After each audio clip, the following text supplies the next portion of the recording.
தேர்வர்கள் அனைவருக்கும் வணக்கம். இன்றைய வகுப்பில் நாம் பார்க்க போகிறது உணர்ச்சி விதிகள் அப்படின்ற அடிப்படையில் ஒவ்வொரு வகுப்பில் இருக்கக்கூடிய மிக முக்கியமான வார்த்தைகள், அதாவது ரிப்பீட்டிவாக கேட்கப்படக்கூடிய கேள்விகள் அப்படின்றதெல்லாம் பார்த்துட்டு வர்றோம். அந்த வகையில் அன்றைக்கி நம்ம பார்க்கக்கூடியது 10ஆம் வகுப்பில் இடம்பெற்றிருக்கக்கூடிய கேள்விகள்.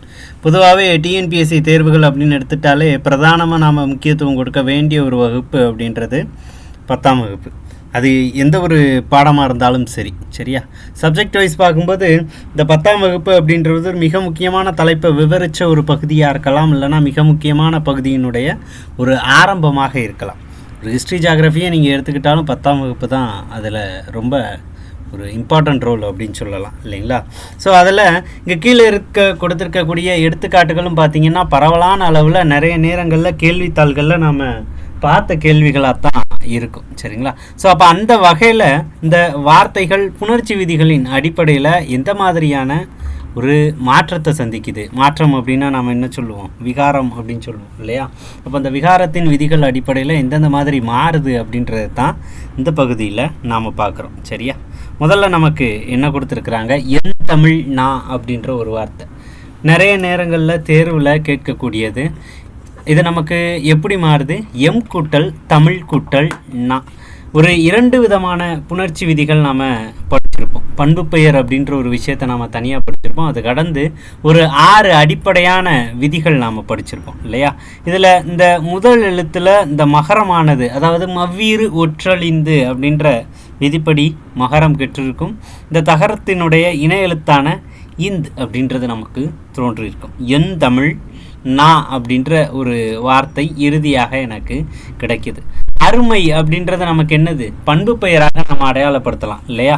ஸோ அந்த பண்பு பெயர் புணர்ச்சி விதிப்படி ஈறுபோதல் அப்படின்ற விதிப்படி எனக்கு இந்த மகரமானது கெட்டு அரு கூட்டல் துணை அப்படின்றது கிடைக்கிது. இதனுடைய இணை எழுத்தாக அருந்துணை அப்படின்ற ஒரு வார்த்தை எனக்கு முழுமையாக கிடைக்கிது. எல் கூட்டல் பாடு நாம் படிச்சிருப்போம் இல்லையா. சிறு பொழுது பெரும்பொழுது படிக்கும்போது சூரியன் மறையும் நேரம் அப்படின்னு நாம் படிச்சிருப்போம். புணர்ச்சி விதியின்படி நமக்கு எப்படி மாறுது, ஏற்பாடு அப்படின்னு மாறுது. தேம்பா கூட்டல் அணி, தேம்பாத ஒரு அணி அப்படின்னு பார்க்குறோம். தேன் கூட்டல் பா கூட்டல் அணி, தேன் போன்ற அந்த சுவையினை உடைய பா அப்படின்னு நாம் புகழாரம் சூட்டுகிற தேம்பாவணி அப்படின்ற ஒரு படைப்பு எந்தெந்த மாதிரி பிரித்தெழுதலாம் அப்படின்னு இந்த பகுதியில் கொடுத்துருக்குறாங்க. இதே மாதிரி தான் தேவாரம் அப்படின்றதும் இல்லையா. அப்புறம் திணைகளை பற்றி படிக்கும்போது நாம் படிக்கக்கூடியது பாடு கூட்டல் ஆண் கூட்டல் திணை, பாடான் திணை அப்படின்னு நம்ம கிடைக்கும். என்னது, இந்த உயிரெழுத்து வர்றதுனால உகரம் கெட்டுருது. பாட்கூட்டல் ஆண், இந்த உடல் மேல் உயிர் வந்து ஒன்றுவது இயல்பே எனும் விதிப்படி பாடான் திணை அப்படின்னு நமக்கு கிடச்சிடுது, சரிங்களா. ஸோ அப்போ இந்த வார்த்தைகள் எல்லாமே பார்த்தீங்க அப்படின்னா நிறைய நேரங்களில் நாம் கேள்வித்தாள்களில் அடிக்கடி பார்க்கக்கூடிய ஒரு வார்த்தைகளாக தான் இருக்கும். அப்போ அந்த வகையில் இந்த எடுத்துக்காட்டுகள் எல்லாம் நாம் நம்மளை கொஞ்சம் தெளிவாக வச்சுக்கணும் அப்படின்றது ரொம்ப ரொம்ப ரொம்ப ரொம்ப முக்கியம். ஸோ தொடர்ந்து சமச்சீர் பாட புத்தகத்தில் கொடுத்துருக்கக்கூடிய எடுத்துக்காட்டுகளையும் கொஞ்சம் நாம் படிச்சிடலாம். ஸோ அந்த வகையில்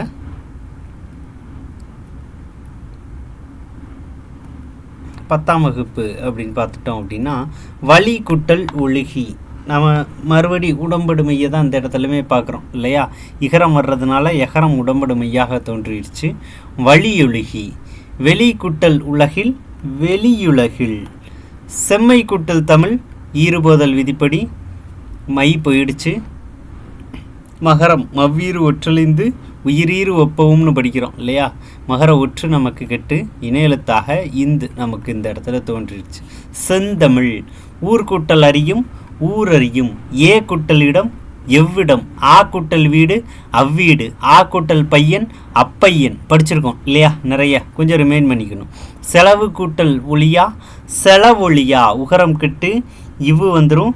உடல் மேல் உயிர் வந்து ஒன்றுவது இயல்பே எனும் விதிப்படி செலவொளியா அப்படின்ற ஒரு வார்த்தை எனக்கு கிடச்சிருச்சு. வழி கூட்டல் கரை வழிக்கரை, சரி. கடல் கூட்டல் கரை கடற்கரை அப்படின்னு நமக்கு கிடைக்கும் இல்லையா.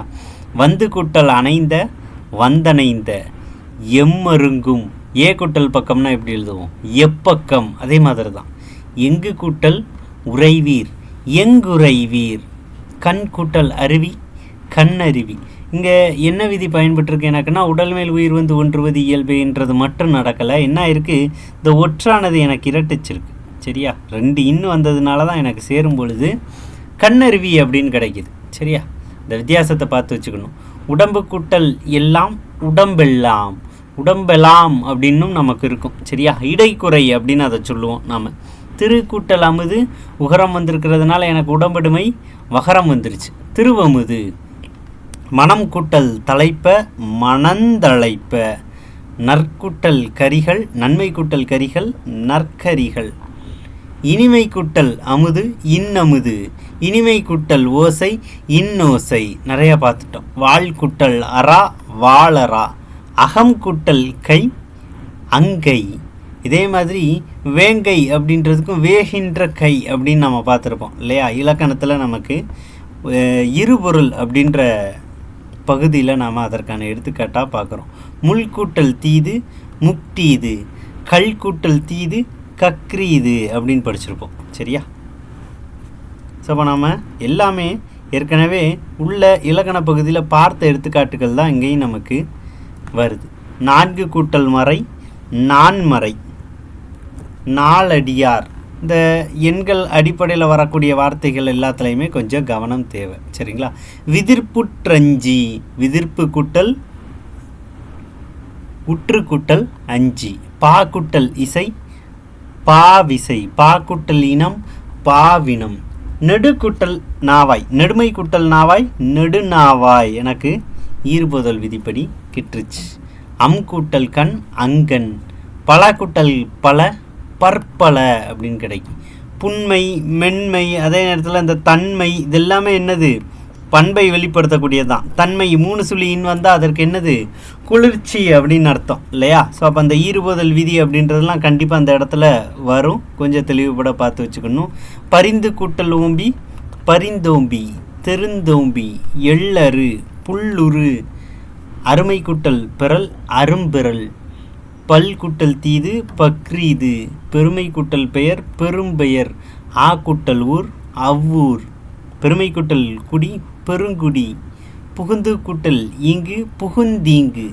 பெண் அணங்கு, அணங்கு ஏற்கனவே பார்த்தோம். அணங்குன்னா என்னது, தெய்வம் அப்படின்னு அர்த்தம். பெண் தெய்வம் அப்படின்றத என்ன சொல்கிறோம், பெண் அணங்கு.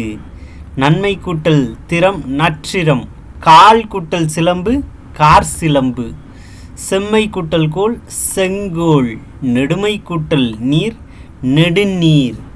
சரி, நெடுமை கூட்டல் தொலைவு நமக்கு என்ன வரும், நெடுந்தொலைவு அப்படின்னு வரும். சரிங்களா, இந்த இடத்துல மட்டும் இந்தி ஏன் வந்துச்சு, தொலைவு நமக்கு தகரத்தோடு ஆரம்பிக்குது, வள்ளின எழுத்தோடு ஆரம்பிக்குது. அருமை கூட்டல் விளை அருவிளை, அருமை கூட்டல் துணை அருந்துணை. ரெண்டுக்கும் வித்தியாசம் புரியுதா இல்லையா. வறுமொழியில் முதல் எழுத்து என்ன இருக்குது அப்படின்றத அடிப்படையில் தான் அதனுடைய இன எழுத்து என்ன தோன்றணும் அப்படின்றது இங்கே நிர்ணயிக்கப்படுது. நன்மை கூட்டல் களம் நன்களம், 4 கூட்டல் கரணம் நாற்கரணம், கரணத்து கூட்டல் ஏர் கரணத்தேர் அப்படின்னு சொல்லுவாங்க. சரிங்களா, அப்போ கரணம் கூட்டல் தேர் அப்படின்னு இதை பிரிச்சிடப்படாது. அப்போ கரணம்னா என்னது, குட்டி கரணம் அது இதுன்னு சொல்லுவாங்கல்ல. அப்போ ஒரு மேற்பகுதி கீழே கீழ்ப்பகுதி மேலே, அந்த மாதிரியான ஒரு சுழற்சியை ஏற்படுத்துறது தான் என்னது கரணம் அப்படின்றது. கரணத்து ஏர் அப்படின்னா ஏரை வைத்து உள்ளும் பொழுது அந்த மண்ணானது நமக்கு என்ன ஆகுது, ஒரு சுழற்சியை சந்திக்குது இல்லையா. ஆழ உள்ளனும் அகல உள்ளனும் அப்படின்னு சொல்லுவாங்க இல்லையா, அந்த மாதிரி தான். சரிங்களா, அப்போ தேர் அப்படின்ற வார்த்தை இங்கே தனிச்சு வராது, என்ன தான் வரும், ஏர் அப்படின்ற வார்த்தை தான் எனக்கு தனிச்சு வரும். சரியா, இப்போ கரணம் கூட்டல் தேர் அப்படின்னு பிரித்தாலும் சரிதான், அதற்குரிய அர்த்தம் நமக்கு ஒப்பாது. அதனால தான் என்னது கரணத்து கூட்டல் ஏர் அப்படின்னு பிரிக்கிறோம். அதனால தான் ஆரம்பத்திலேருந்து நான் திரும்ப திரும்ப சொல்லக்கூடிய விஷயம், ஒரு வார்த்தை என்ன பொருளின் அடிப்படையில் இங்கே இடம்பெறுது அப்படின்றத நாம் தெரிஞ்சு வச்சுக்கணும். விதிகளை மட்டும் படித்து புண்ணியம் கிடையாது இல்லையா. 4 கூட்டல் பொருள் நமக்கு எப்படி கிடைக்குது, நாற்பொருள் அப்படின்னு கிடைக்குது. செவி கூட்டல் அறுத்து செவி அறுத்து, இளம் கூட்டல் கனி இளங்கனி அப்படின்றது. விண்ணப்பம் கூட்டல் உண்டு விண்ணப்பம் உண்டு, எண்கு கூட்டல் இனங்கள் எண்கினங்கள், சிரம் முகம் சிரமுகம், பணிந்து கூட்டல் இவர் பணிந்திவர், பற்று கூட்டல் இல்லேன் பற்றில்லேன். போன்று கூட்டல் இருந்தேன் போன்றிருந்தேன். உகரம் கிட்டுருச்சு. உடல் மேல் உயிர் வந்து உன்றுவது இயல்பு எனும் விதிப்படி போன்றிருந்தேன் அப்படின்னு கிடைக்குது. தற்குறிப்பேற்ற அணி. தன் கூட்டல் குறிப்பு கூட்டல் ஏற்றம் கூட்டல் அணி. அதாவது சாதாரணமாக நடக்கக்கூடிய ஒரு விஷயத்தில் தன்னுடைய கருத்தை ஏற்றி கூறுவது தான் இல்லையா? ஸோ அதற்குரிய எடுத்துக்காட்டுகள் எல்லாமே நமக்கு புத்தகத்தில் நிறைய கொடுத்துருப்பாங்க. அந்த வார்த்தையை நம்ம உடைச்சி பார்த்தோம் அப்படின்னா தன்னுடைய குறிப்பை ஏற்று அமைக்கப்படக்கூடிய ஒரு அணி, ஒரு பாடல் அப்படின்னு வச்சுக்கலாம். அதைத்தான் நாம் சேர்த்து எழுதும்போது எப்படி எழுதுகிறோம்? தற்குறிப்பேற்ற அணி அப்படின்னு எழுதுகிறோம் இல்லையா? அப்போ கோவலனும் கண்ணகியும் நாட்டை நோக்கி வர்றப்ப மதில் மேல் இருந்த அந்த கொடிகள் வராதிங்க அப்படின்னு சொல்கிற மாதிரி ஆடிச்சு அப்படின்னு சொல்லுவாங்க. அப்போ இயல்பாக நடக்கக்கூடிய ஒரு விஷயத்தில் நம்ம என்ன நினைக்கிறோமோ அதை ஏற்றி கூறுவது, அதுதான் என்னது தற்குறிப்பேற்ற அணி அப்படின்னு நம்ம பார்க்குறோம். சரிங்களா? ஸோ அப்போது எடுத்துக்காட்டுகள் எல்லாமே நமக்கு நிறைய இருக்குது. அதனால தான் இந்த மாதிரியான வார்த்தைகள் புத்தகத்தில் எந்த இடங்களில் என்ன அளவில் என்ன அர்த்தத்தில் இடம்பெற்றிருக்கு அப்படின்றத அதை பற்றின ஒரு புரிதல் தேவை அப்படின்றத மறுபடி சொல்கிறது. அப்போ விதி எனக்கு தெரியும், இதுக்கு அர்த்தம் கொடுக்க அப்படின்னு ஒரு வார்த்தையை நாம் உடச்சி பிரித்து எழுதிட முடியாது. தமிழை பொறுத்த மட்டுக்கும் என்ன அப்படின்னா எக்ஸாம் பாயிண்ட் ஆஃப் வியூவில் படிக்கணும், தேர்வு நோக்கில் இந்த பகுதியை நாம் படிக்கணும் அப்படின்னா இந்த மாதிரியான ஒரு புரிதல் கண்டிப்பாக தேவை. சரிங்களா? ஏன்னா நமக்கு மதிப்பெண் அப்படின்றது ரொம்ப முக்கியம், ஒவ்வொரு மதிப்பெண் அப்படின்றதும் ரொம்ப முக்கியம். சரிங்களா? அப்போ அந்த கண்ணோட்டத்திலே இந்த பகுதியை நம்ம கடந்து போகிறது ரொம்ப சரி அப்படின்னு தான் சொல்லலாம். நல்ல தலைப்பில் அடுத்த காணொளியில் சந்திக்கலாம். நன்றி. சுரேஷ் IAS அகாடமி, வெற்றியின் முகவரி.